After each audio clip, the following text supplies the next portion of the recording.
Good morning and welcome to Plain Speaking, the voice of the Democratic Party. And we don't represent a particular institution, but we stand for the Democratic Party, which stands for you. So please remember that when you are making your decision on whom to vote for, and most importantly, to make the decision to vote. We have a lot of people who aren't doing that. So welcome to Plain Speaking. I'm very happy to have our August panel here today, even though it's only July.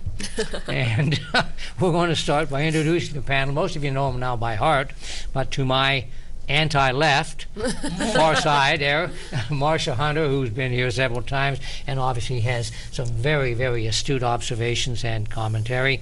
To my far left, Tom Patterson, who has been a very diligent participant in this forum, both intellectually and vocally and financially, and for him we thank him. To my immediate left is the new chair of the Blair County Democratic Committee, and welcome Gillian Kratzer. Thank you. And we're so happy to have you representing the party in Blair County, and I know it's going to prosper and expand, and for that we will be eternally grateful, and I know it's the plan. And to our immediate right, of course, is our classical historian, entrepreneur of information, George Thompson, as well as being a former treasurer of the Blair County Democratic Party. At least he's in the and by the way, Tom Patterson is the new treasurer. Okay, enough of that. Let's get into the issues, and we have a plethora of issues today. And we're going to start with one that has not seemed to have the kind of impact that I'm afraid that I'm looking at potentially down the road, but it was one of the Supreme Court decisions involving the payment, the withholding of union dues by employers. And Tom, if you'll give us a brief overview of that one before we get into some of the others. Yeah, as everybody's aware, the Supreme Court was awful busy last month. They had 6 major decisions, and probably most people looked at the Hobby Lobby. That was the ultimate big one. But what a lot of people don't realize is one of the other decisions was collection of union dues. It was Harris versus Quinn, and the original one was the court ruled that some government workers are not required to pay union dues, and the unions were afraid that they were going to rule that all government employees were not going to be able to collect union dues. The part that people don't seem to understand is that some healthcare workers paid under Medicare is what the law applies to, that they cannot compel them to take wages for union dues. And this comes back to the Pennsylvania, which is one of the bills sponsored by our local Senator Eichelberger, called the Paycheck Protection Act. Originally, it was the same thing, that government workers, that the government was saying, well, we're not going to collect your union dues, we don't have to. And because their claim was that the money was being used for political activity and contributions and PACs. But in fact, by law, they're not allowed to take any money not designated for a political action committee or contributions out of your paycheck unless you want it. And the county was complaining that this was costing them money in accounting and other fees. And finally, after the Supreme Court ruled that they, in fact, could take it out, the same senator that sponsored the bill now offered a compromise. And basically what they did was they just struck through some of the wording to say, okay, we'll take out your fair share union dues, but we're still not going to take out for elected unless you want it. So, but it was a moot point because, there was no fee involved. I mean, you get a paycheck, most of the time it's electronically deposited into a checking account. And the same way with the county. Most of this is EFTs. But the thing of it is, the unions are saying they're just taking one step at a time to take the power away from them. Every step they take, they just remove one more rule. And you see, the thing that is particularly upsetting is that they always claim it's going to cost money to do this, that it's going to cost personnel time and all that. And we all know that every year, every employee has to have his deductions authenticated and put into the system. So it only takes once a year for the employer to instruct the employee who's in charge of the payroll to put an X beside a box. And there's nothing's involved, and there's no money, but it's the principle of the thing. Don't let those so-and-so people take money out of it. Well, I'd written to Senator Eichelberger saying that it should be almost negligible, the cost and withholding the union dues, and he agreed in his response to me. He said it's the principle of the thing. So really that's what it is. And the principle of the thing, as far as the union goes, it becomes problematic because in any organization you have expenses that involve negotiating with your employer, getting the research to develop information on what to negotiate with and for, what wages, benefits. And you're going to have people that don't want to pay for the expense of this negotiation. And really what I think the issue is boiling down to is some people say, hey, I don't really want to belong to the union. I don't agree with what they're doing, but yet I'm having my union dues withheld. And, you know, the answer to that is, and we talked about this in a previous program, you could use the same argument with taxes, let's say. You belong to a government. Well, the Chamber of Commerce said that they charge dues and they have lobbyists that are paid, and that money's taken out. And you may not as a business, agree with all of the things that the Chamber of Commerce is proposing, pushing, but yet you have to pay the fee. And really, that's, I think, the main issue here. See, and it's not union membership, but we have to be clear on that. It's an agency fee, and it's determined every year in Pennsylvania by a independent panel who sits down and takes a look at all of the money that's spent, like with PSCA, whom I used to work for. They would take how much they're charging for a union member in dues, and then they take a look at every single thing that union does, and those things that are not directly impacting employment, benefits, working hours and all that, everything, then they subtract that. So in the end result is that there's an agency fee, which means I have an obligation to pay the people who are negotiating for me. And so the agency fee is not union dues. No. It's the fair share. It is. And I think if you go back to the home care workers in Illinois, in Illinois is what, you know, this case was about originally. And home care workers, you know, for people who aren't aware, are some of the lowest paid healthcare workers. I mean, these are people who, until recently, in many places, didn't even qualify for minimum wage. And so these Illinois healthcare workers have joined the SEIU, and they're going to get, I'm going to say $13 an hour, I believe it was, and then that would go up to like $15 an hour in, you know, December or January. What is there to argue with there, you know? And so this National Right to Work organization came in and convinced a few people to sue that they didn't want to be involved in the union because they didn't want, This is the classic thing. What happens is, like you're saying, they're a very low paid bunch of folks, okay? Yeah. What happens is they come in with this right to work rhetoric. They're already looking at their paycheck, and it's not very good to begin with. And what they don't realize is by being in the union is their best chance of making more money. Absolutely. But they're looking at right today, if I don't have to have my fair share taken out, I'll have a little wee bit more money in my paycheck. And this goes back to the whole argument of taxes too.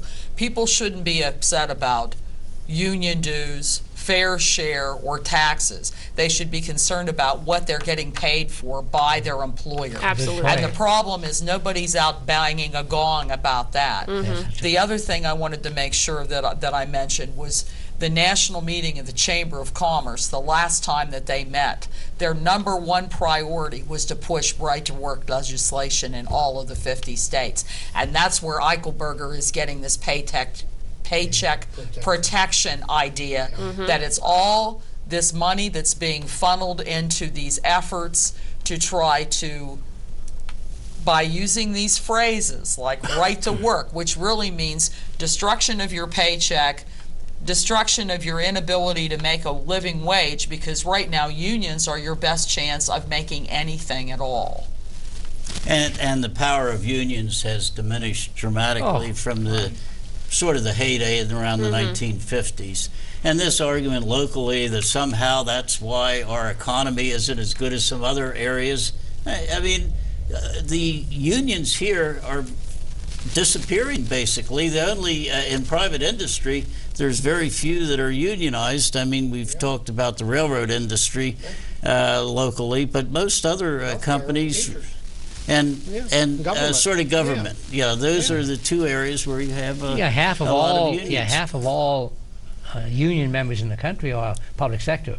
And nationally, you know, if you looked at what happened in Tennessee, where now I forget, it was GM? Volkswagen wanted to set up their plant in Tennessee. And they're going to do another one. Did you see that in the paper the other day? And Germany, very successful in producing products, and they support, the companies there support unions. They view them as a way to get their message of what they want to do as a company across to their workers. They view it as a partnership with the workers and management.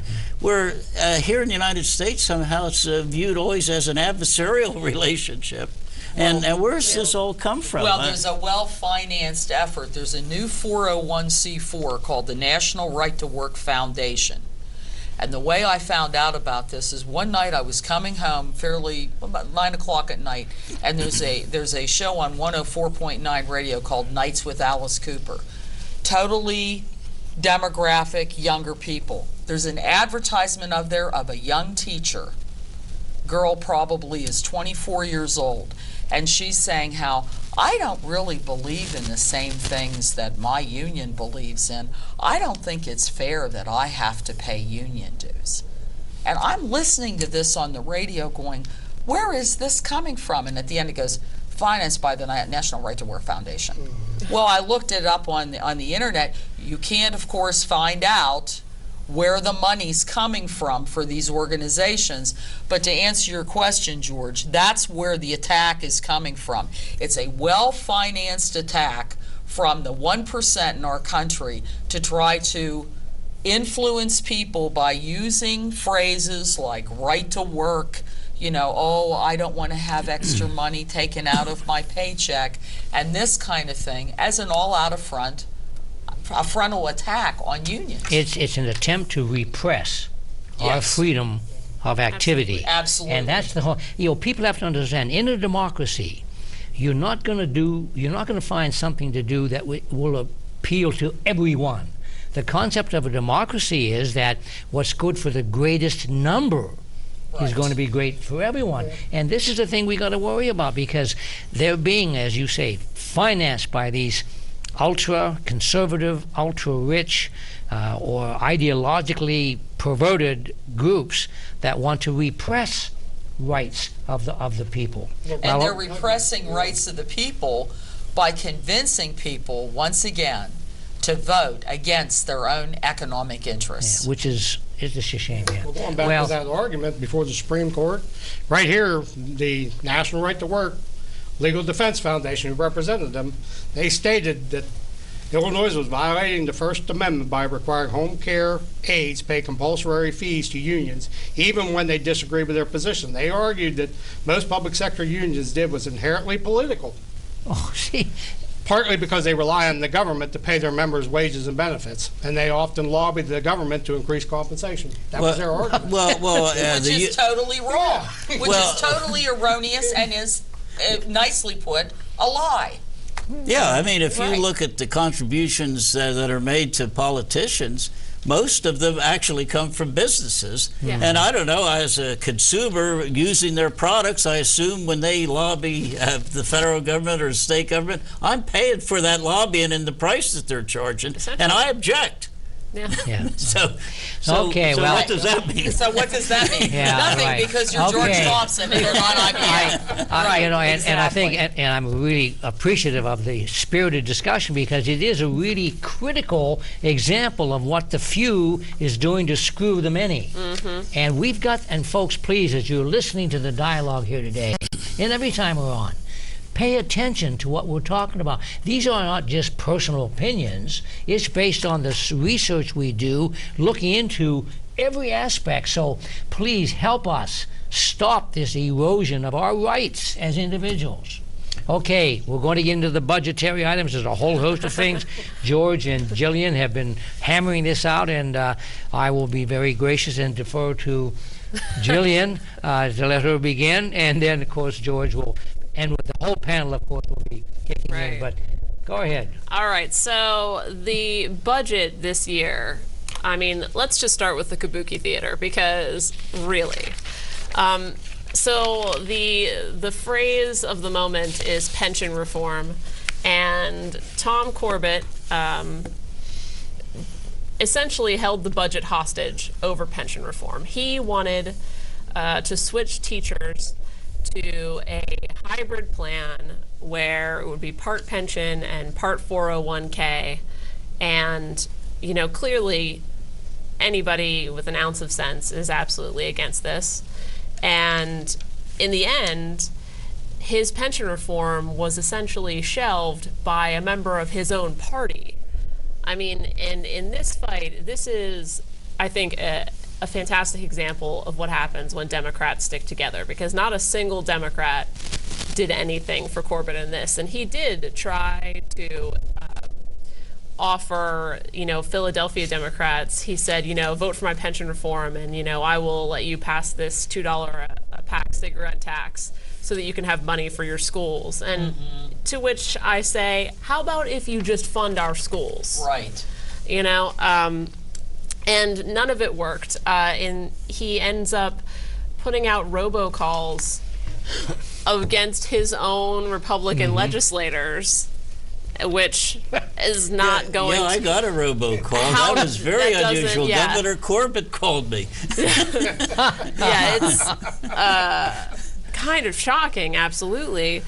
But, so in the end, they passed the budget, and it sat on his desk for 10 days or so, and he finally signed it, but line item vetoed about $65 million in legislative spending and told them to use their $150 million slush fund to cover it. This includes some things like parking for legislators and their staff, but it also includes, smaller earmarks, things like small programs from different, legislative districts within the state. Well, I have a little bit different take. I mean, I do believe that pension reform is necessary, although I'm not sure. There's different plans that the Republicans have offered, and the Democrats actually have been shoved aside. I mean, they participate, I guess, by guaranteeing no votes on whatever the Republicans come up with. Right. But what's happening here, and we're going to see it with the school district budgets, an increasing amount of money is being set aside to basically fund the pensions. And the reason that's happened is a variety of reasons. One of the biggies, though, is in the last 10 years, they've set the state government has set aside about 1.1% of each employee's salary for the future payments they're going to make. In other words, 1% is what the employer contribution has been. And it's interesting, they're talking about changing that to making it instead of a defined benefit, they're saying a defined contribution. Well, I've yet to hear what this percentage is that they're saying they're going to contribute, because in the last 10 years they've only contributed 1% of the employee's salary, while the employee himself has been contributing 6%. And the difference in the pension fund has always been they hope the stock market continues to go up, and that has been the thing that has funded the pension for years, is the increasing values of the stocks that have been purchased. Well, and that could never go wrong. Right. Yeah. Well, the thing about it, one, and not to question the information you talked about contributions, but I know in public school systems there are three parties to the pension plan: the employee, who by law is now putting in 7%. Oh, 7%. 7% of their salary every year, and then there are actuaries, people who look at the finances of the whole system today and in the future. These actuaries sit down every year and they look at what kind of money's coming in, how much we pay out in benefits, and then they take a look at how much would it take every year to keep the fund solvent. And right now, in fact, I'll go back to when Tom Ridge took over as governor. When Tom Ridge took over as governor, the teachers were paying then, I think, 6%, and all public employees. And between the school district and the state, they decided that they needed 25% between those two, plus the 7% of the teachers or employees to make the fund solvent. Well, and this is the day when the fund was doing well because the stock market was great. So what happened in the 8 years that Tom Ridge was governor, the teachers' contribution remained the same by law. However, the 13% that the state was paying and the 12% that the local district was paying went from those two figures in 1980, whenever he took over as governor. 8 years later, it was 0.09%. So that's why the system is going bankrupt, because he reduced that 25% aggregate contribution from 25% down to less than 1%. Right. The pension, both state and teacher pension, and there's two distinct pensions we're talking about. Yeah. The one is for teachers, and that's the one that's also contributions come from your school district, and then there's the state workers, the regular, all of the state employees, prisons, school system versus everybody else, and that's maybe where your figures are more accurate in that one, because I don't know much about that one. Actually, currently the figures about 7% actually may be true, but there's also other differences in what the people get in have to contribute for health care, which we actually haven't talked about, because as people retire, there's also in the state side, now this isn't with teachers. Teachers don't get it. No municipal employees. The state systems workers have been promised continued health care until, of course, Medicare kicks in, and even there, the promises have been made. Basically, we'll call it the 20% required contribution if you have health service delivered by Medicare. The state also contributes to that. But in any case, it's complicated, and there's different rates now. I mean, as a new employee coming in, you're paying a higher rate than an employee that has been existing. So it's hard to talk about one figure. And I think the bottom line has got to be, it's not the greedy employees who are at fault. We look at, and just like with this whole new transportation bill, they want to tell private employers don't put into pension funds. State governments, city governments didn't put into pension plans. So it's not that the greedy employees were there. It was the legal responsibility as determined by actuaries how much each party had to put in. And the parties who govern us, they're the ones who were putting it to us by deliberately underfunding.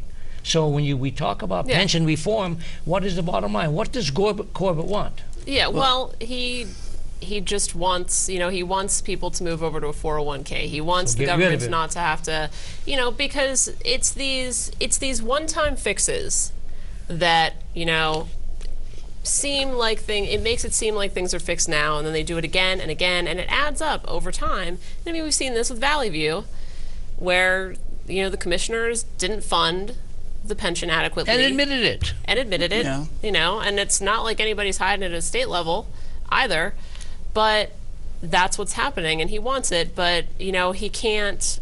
There are, as George said, different Republican plans for pension reform, and so they haven't been able to get it together and agree on something, because if they did, it would pass because they have the votes to do it, if they could all agree. And I'm interested, and I've been paying attention to this, I'm interested, what is this contribution rate that the state says they're going to pay? It's all abstract. They want to go to a defined contribution rate. I've yet to hear what this rate is. We know, as you said, in the past, the rate was zero. Well, right now, in fact, school districts are paying, I think, 16 or 18%. as a catch-up. Now, I don't care what kind of 401k you're going to get into, but no school district in this Commonwealth is going to be paying 10% of your salary into your pension plan. I'm not aware of any defined pension plan that has employee, 401ks, that employers are given more than 4%. Have you ever heard of one that gives more than 4% of the person's salary? Well, yeah, right. I mean, usually they're 4%, sometimes they're 6%, actually. But nowadays, when you're looking at 10, 14, 15... But often what they say is they'll contribute what you yourself contribute to your pension up to a certain amount. Yeah. And unfortunately, a lot of people, especially the low-income people, don't contribute. They don't even contribute at all. Which is why this issue doesn't really ring with a lot of the people out there, because Time Magazine just had an article about how people are not contributing for their future retirement. I mean, the people seem to think that, they're going to live off of Social Security when they retire. And I don't know, maybe locally you can. Most areas, though, are a little higher priced, and the people can't do it. Well, only 64% of the workers actually have a pension plan. Well, sure. I don't know if it's necessarily even that people think that they're going to survive on Social Security, because I think at this point, people don't think that they can survive on Social Security. But, the idea for some people, and I know this personally, that, even taking $20 out of your paycheck, sometimes it's hard. Sometimes it's, it's money that you really need. And people have kids, and they have, lives to live, and...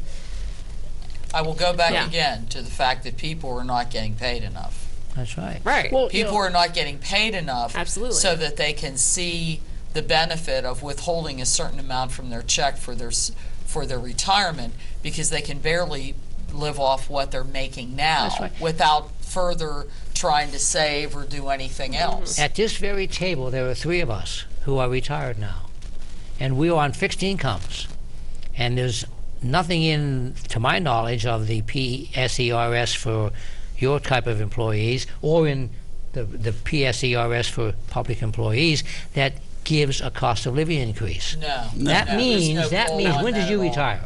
Well, let's see, 2008. 2008, and you retired? 2002. And I retired in 2006. That means the 3 of us... 2007. Oh, you retired too? All right. That means every one of us sitting here, save Gillian, will not get any increase in our pension forever. Probably not. That means the money that the first check you got, and you got, and you got, and I got, will be the same until the day we die. So you figure, hopefully we'll live another 20, 30 years. Are we going to be able to survive in any kind of meaningful manner, just on our pensions, let alone. I mean, that's the thing we're facing, and then now they want to change these systems. Well, and I think most young people are just figuring that they're going to have to work forever. That's what I'm hearing from people. That's that they do certain things to try to set some money back, but they have pretty much resigned themselves to the fact that they're going to have to work forever.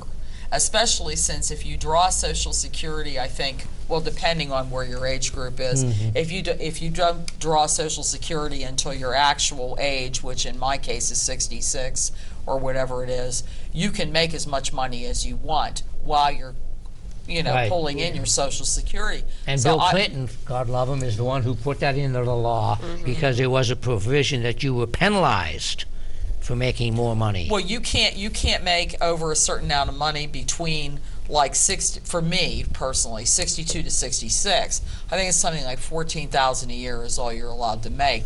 But once you meet your actual retirement age, which in my case is 66, other people 67. That'll be a long time before you get there. Well, we won't talk about that. But I think the point of the matter is most of the young people that I talk to just figure that they're going to work forever, that there is no retirement. Right, and then the other problem that the young people probably accurately look at is Social Security also, unless they change the funding formula, is going to run out in about 2030, they're saying. And I do believe it. Some people are arguing that it won't run out, but And when I say run out, what happens then is the people, they continue to make their FICA contributions, and it's only adequate, the current FICA contributions are only adequate to fund about 75% of what currently you would get in Social Security. And so that has all disappeared. I mean, about 2-3 years ago in the federal government with, now I forget the two people, Simpson Bowles proposal. You know, they addressed the Social Security projected deficit. But the young people sitting here, they're probably working for an employer that isn't giving a retirement plan. They also are looking down the road. Well, Social Security may not be there for me. It's like you say, they're just going to have to work forever. It's really a crapshoot. And the whole bottom line is, if people could afford, you know, there was a day they said you ought to be able to put 10% of your saving, of your earnings into a retirement account of some kind. Well, today when you're making $20, $30, $40, even $50,000 a year, and like you said, the idea that like, for example, that my family could afford to put away 10% of our earnings, it just, like, it literally makes me laugh. Yeah. And if I didn't laugh, I'd cry, because I can't even imagine. Yeah. No, and like in Tom's case, and I, you know, not speaking out of school, but his wife is working to help supplement. And, you know, sometimes that's what happens, you know. And that's why there's a lot of people, like you say, who aren't going to stay in the workforce a lot longer, getting supplemental jobs. We have young people complaining because of the old coots who are working at McDonald's and other places, and they had looked forward to those kind of jobs. All right, well, I'll tell you what we're going to do, and I know we got a ton of things to talk about.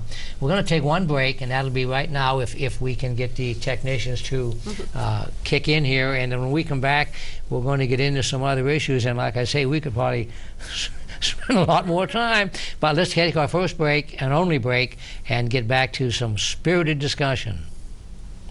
Baby girl, a precious baby girl. When Jamie was a teenager, she would spend her lunch hours going to the tanning salons. I didn't realize how dangerous they were. If you tan when you're young, your risk for melanoma are increased by 75%. That's huge. What I would say to mothers that allow their daughters to tan, no mother should have to visit their daughter in a cemetery. One person an hour dies from melanoma. Jamie's hour was at 1 o'clock in the afternoon on Friday, March 16th, 2007. I hope no one else has to mark their hour. This message is brought to you by the American Academy of Dermatology. Savings Man here with a story for you about two young spenders named Tommy and Sue. Their parents let them buy whatever they chose, like video games and designer clothes. As they grew older, they spent all their pay on fancy cars, houses, 2 lattes a day. They lived in the moment, never saving a dime. When they tried to retire, they'd run out of time. Working forever is Tom and Sue's fate, so choose to save now before it's too late. Visit our website to find out more, because a happy ending's worth saving for. All of this suppression. Okay, welcome back to Plain Speaking. We are trying to encourage each of you to pay particular attention to the issues we're raising, because you can help us change things. If you are interested in some of the issues we're bringing up and you want to know how we can get something done, the way to do it is to vote out of office those people who are doing things that we don't like and that are hurting us. They are suppressing us.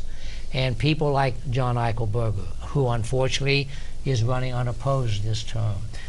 John McGinnis, who is running unopposed this time. Fortunately, we have a Democratic candidate who's aggressively seeking to unseat, what's his name? Bill Schuster. And we are desperately looking for ways to get rid of people who don't have your interests at heart. And that's what it's all about. So let's pick up the next issue here, George. I want to sort of go back to what we just got done talking about. You see the ads running right now. Corbett is saying that he's increased education funding more than to the highest level, you know, that it has been. And of course, the Democrats are saying, well, Tom Corbett cut $1 billion out of the education budget. Now, actually, both things could be right. Yeah. Here's why they both could be right is, and retirement is one of the wild cards here, because as you alluded to, there's going to be rapidly increasing retirement costs, and that is driving the state budget, education budget, high, but it's not going to education really. So actually both statements could be right, that if Tom Corbett includes all of these retroactive payments that the state failed to make for the last 10 years and trying to remedy it now in a few years, which is what he's trying to do. Actually, it's Act, I think, 120 that's trying to do it. Yeah.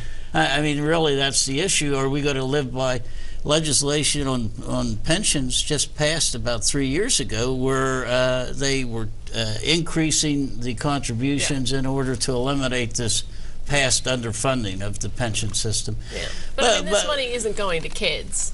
It's not going to kids, and, no. That's right. You know, and you can't say, well, you know, we have to put all this money into the pension, and so it's all the fault of teachers who, you know, need to retire at some point. And then, so we can't give money to kids. Well, guess what? Pennsylvania has a constitutional obligation. In our Commonwealth Constitution, they're required to fund a thorough and efficient public education. And it's not happening, you know. Schools are losing out on money. Philadelphia, the state of their school system right now is embarrassing to our Commonwealth. I mean, we're failing our kids right now. That's right. And, you know, Corbett's answer is, you know, he has this ready-to-learn block grant, which I read an article about, I think it was in the Post-Gazette, and they use the term game-changing like 12 times. Yeah. And there's nothing game-changing about it. It's more, you know, observe teachers and, you know, score them based on how well their students do, and then punish people if they don't do well enough. Punish the schools by taking away money if they don't do well enough. And that's how ludicrous. Well, the biggest fallacy, and I was an educator for years and years, the biggest fallacy of almost anything I've ever heard is you can't throw money at the problem. Well, what else are you going to throw at it? You have to properly fund education. Yeah. You have to have teachers' ratios that have been proven time and time again. If you have proper teacher ratios, i.e., 1 to 15 students, 1 to 20 students, instead of 1 to 35 in the classroom, those kids are going to obviously get more individual attention and do better in school. And everybody that says, well, you can't throw money at the problem, well, of course you can, because the more teachers you hire, the better books that you get, the better facilities, safe facilities that you have for kids to go to public school. The whole problem that the right has with public school is they're not making any money off of it. Well, that's why they're all into these charter schools that are private and all this kind of stuff, because they can make money off of that. And they don't have to follow the same rules that public education has to. No, they don't. They can hire uncertified teachers and the whole host of things, and then they say, and it's a falsehood. Right. I say lie, but I sometimes am criticized because I call people liars when they are. No, it's a lie, Frank. But thank you. I appreciate. I was going to commend you a moment ago when you said that. But the point is, these people are saying things that are absolutely untrue about private schools are doing as well as public schools. There is no clear evidence that private charter and parochial schools do any better than public schools do. And yet they have unfettered opportunity to do it if they wanted to. But in most cases, it's for profit. And they're not going to. So the whole thing is, they want to talk about increasing and improving. They can't do it without money. Right. And Philadelphia is a great example. Actually, the state has taken over its operation, I think, for 10 years. Yeah. Right. And part of the unspoken thing, we've spoken it here, but it's not heard, I don't hear it much, is the low expectations and low achievement of socioeconomic The depressed status. people, yeah. And it doesn't matter really what teacher and how much money you spend if you don't address some of the issues that these students are bringing to the classroom. Right. And you know, and these issues will throw under the wide topic of disparity of income. Well, I mean, these children are being expected to attain. When their circumstances that they're coming from, they have other problems like simply getting food to eat, breakfast, lunch, avoiding getting shot, going to school. Yeah, well, and you mentioned socioeconomic status, and I think that's an important thing to think about because the schools that are losing out right now are schools that are in low-income areas. Those are the places that are losing money, and it's absolutely criminal that these places where, you know, people are not in a great situation economically as it is, the state is not giving them the money to do what they need to do to really help kids have a good, solid education. You know, what are we supposed to do? I mean, yeah. Well, right. It's acting like we worry about just the people around us, and trying to avoid thinking about other people in less advantageous circumstances.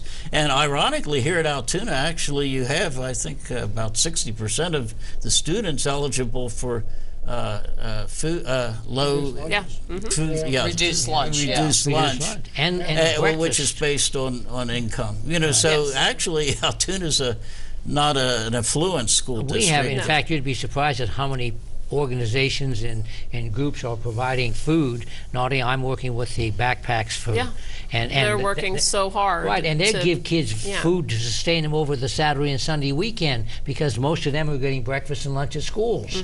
But you know, it's this whole idea of attacking education instead of trying to help it. Look at what happened in California. Some idiot judge decides that tenure is in unconstitutional protection for teachers. Well, a lot of things, I'm going to spend a minute on this, but a lot of people don't understand that tenure merely guarantees you due process, which means that the people in charge of the schools have to be diligent and persistent in how they evaluate you and try to encourage you to change.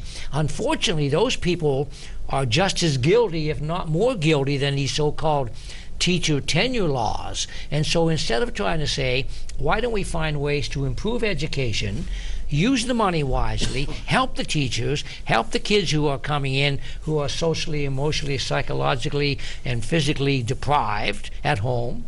It's a whole issue that we can't just let the naysayers destroy us. Now to get back to Gillian's point about public schools sort of under the gun here, I mean, in Pennsylvania, and it's not so much locally, but in Pennsylvania, there's the cyber charter schools. Yes. It's big in some of the areas like Philadelphia where the parents have decided, you know, their kids are being teased or actually it's dangerous situation. You know, and so that's one of the avenues they can escape. And then they also have charter schools that are brick and mortar charter schools, not just cyber charter schools. They literally have set up schools, and this is all sort of under the auspices of the school district. Even throughout the state of Pennsylvania, you could have a charter school in a school district, and I'm not sure the status of Altoona's school district. Well, you have some schools that are a little bit different. Kimmel, is that a charter school? Or no, it's a school that is designed to handle troubled youth.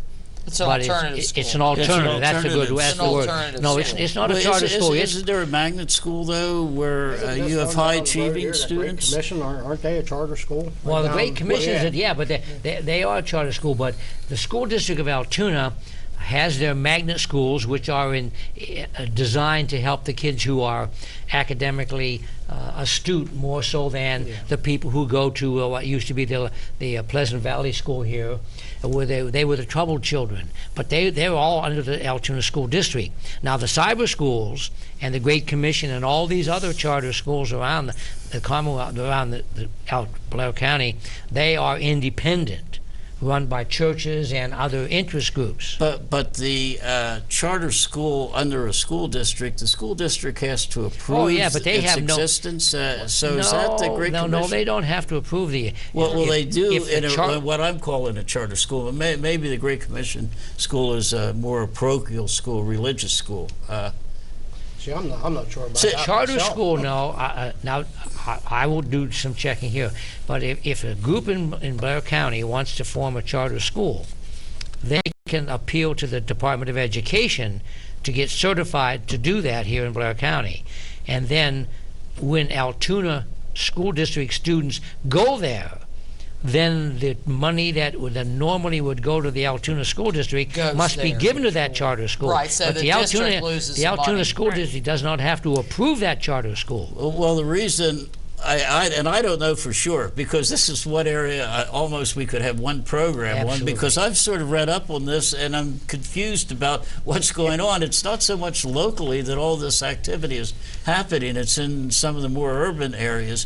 But in any case, there is a proposal to shift authorization of charter schools to the state, because I guess some of the school districts that can agree on whether a charter school exists in their area are supposedly harassing the parents that want to start charter schools. Right, because they're losing money. The districts are losing money.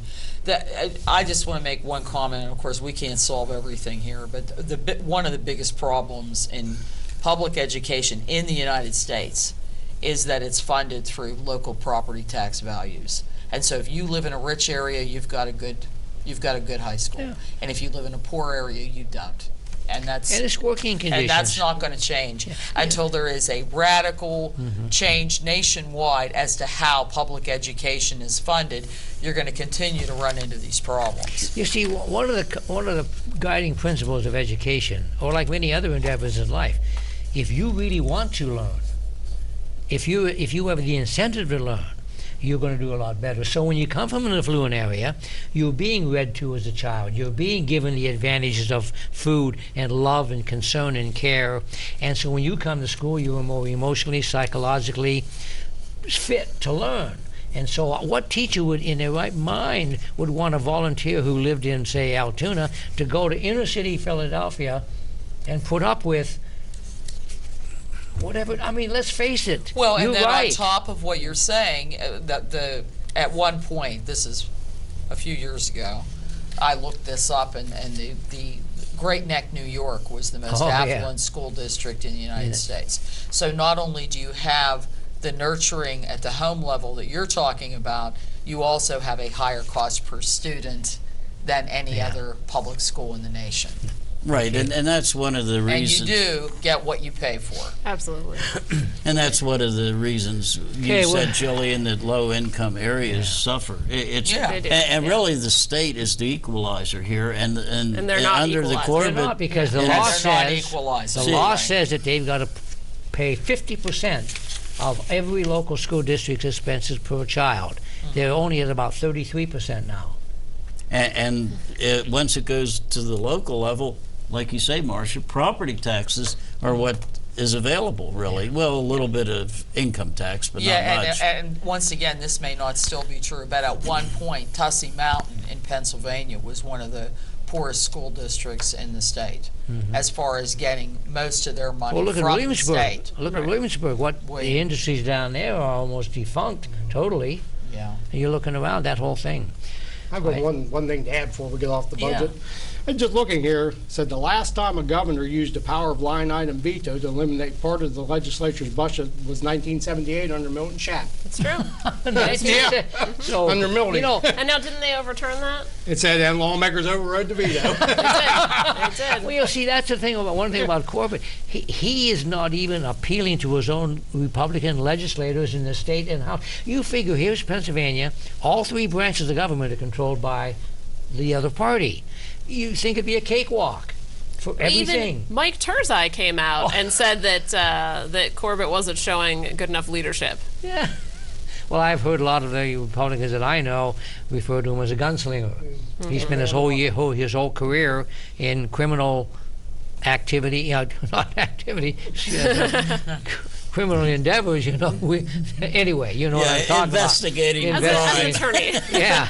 There you go. Law enforcement. Yes, Law enforcement. Excuse me, Tom. Law enforcement. Okay. So, all right, we're winding down, and this always happens. Yeah. You guys had a bunch of topics. Marsha had one she wants to hit, but George, look at this. George could have, you know, if we could get enough money, we could have a program a week. So those of you who are listening, if you are overly concerned that you don't hear enough and you want to kick in a few bucks, you know, you can let us know, and we can have a program a week, because I'm sure there's certainly a lot of good knowledge and information and research around the table. But you were going to well, I was going to say, you know, none of these issues ever seem to get resolved. So I'm pulling out papers that I printed out 5 years ago, and they just never get resolved. That's so, true. I mean, isn't it sad how the government works? I'll agree with people that say government doesn't work in that regard, because Pennsylvania is in the top 5 most corrupt states in the United States. So you see, you're not wrong when you know. What people have to understand, it's not that government doesn't work, it's the people we put in there to make it work. Absolutely. And they're not doing it. Look what's happening on the national level. The Republican Party has turned their back on every single American citizen by trying to put the screws to our president, and they are refusing to pass bills that impact America. Well, they want to impeach him. They want to impeach him and sue him. Wasting time, all the issues that at the federal level, and they want to do that. For not enacting Obamacare fast enough. Yeah, now here they go. That's right. what they wanted. That's what they wanted in the first place. Even though Obama has deported more immigrants than George W. Bush, it's still not good enough. We got to close the borders. Well, what does that mean? Close the borders? 50% of the illegal immigrants are a big zipper.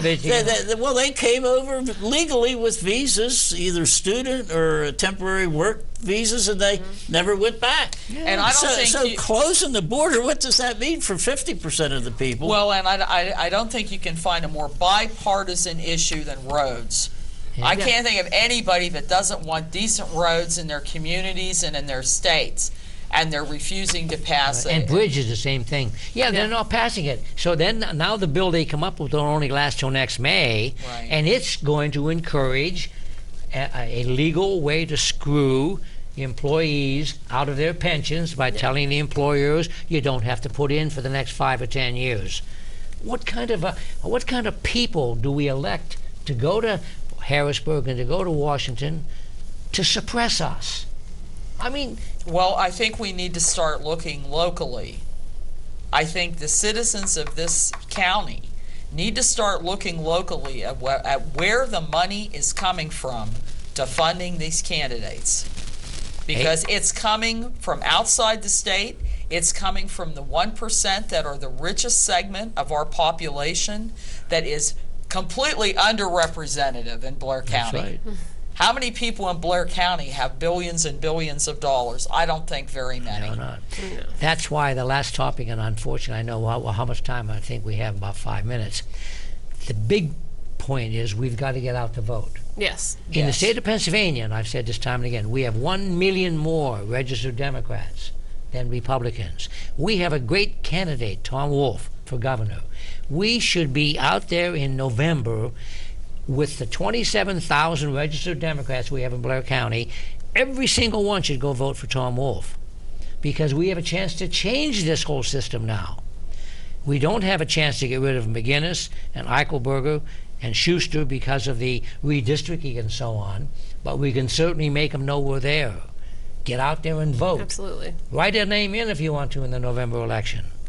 But we've got to get Tom Wolf elected. We're going to be calling on you folks to make phone calls. Absolutely. And our chair is sitting here, and she's going to be in touch with a lot of people. We've got to get the vote out. Government will work if you get people in there who will work with us. Absolutely. And I mean, I think that's so much of our problem is that we have these legislators who believe that government can't work, and it's a self-fulfilling prophecy. You know, they get in there and they do everything they can to make sure that government doesn't work. You know, your Eichelbergers and your McGinnises. And we can do better than that. We have better than that in Blair County. You know, and we can vote in people who are willing to work for us. Yeah. Well, and you look at the salaries they make and the benefits they have and the expense accounts they have. I mean, George has done a tremendous amount of research into some of these people, how they spend their money. And you can go into OpenSecrets.com. Is that one of them? Well, that's at the federal level. At the federal level. But, I mean, here you have people who, like in Pennsylvania, they don't even have to justify the monies they spend. Some of these guys are spending up to $36,000 a year on their expense accounts.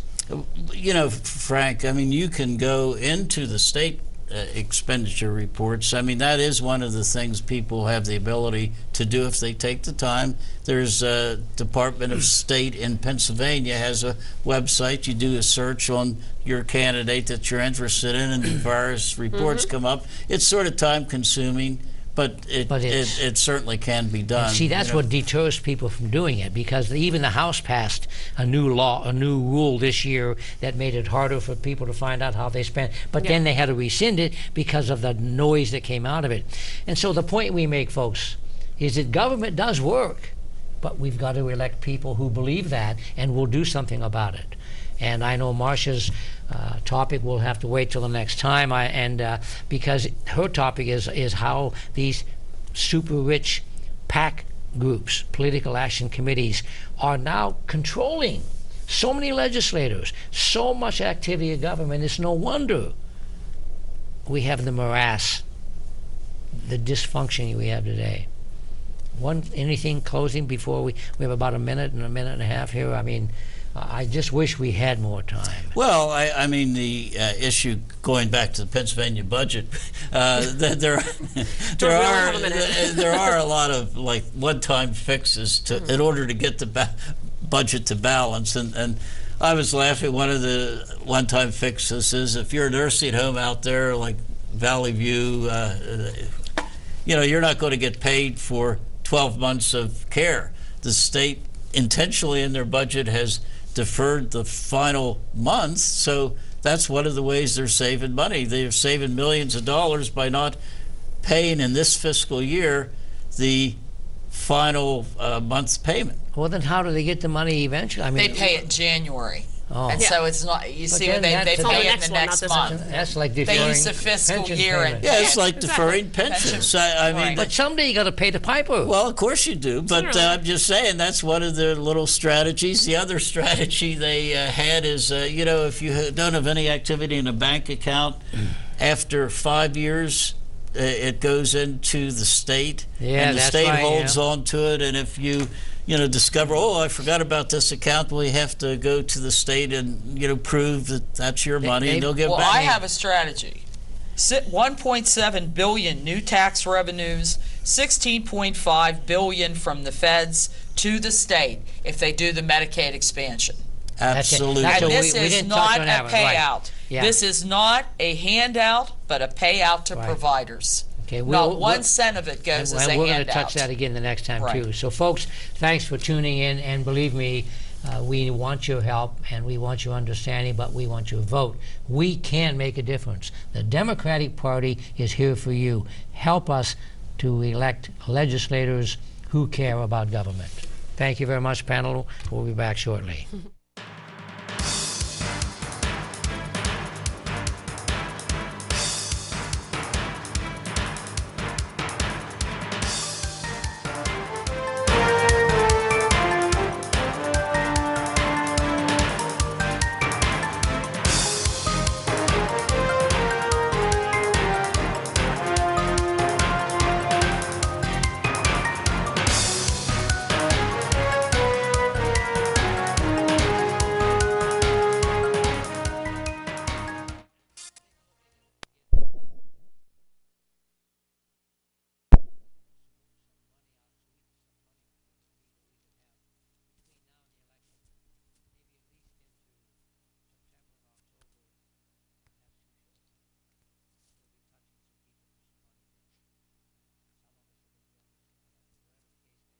happens is it's a ancillary, it's a byproduct of many societal change and maybe family dysfunctional activity, and the fact that there might be genetic and psychological features there, but they're mitigated by these other conditions. So hopefully we as a families can get that word out, be more loving and caring and sharing and giving and I agree with you. I mean, those are a component, but the thing that we need to understand too, and I had a youth tell me this, you don't understand.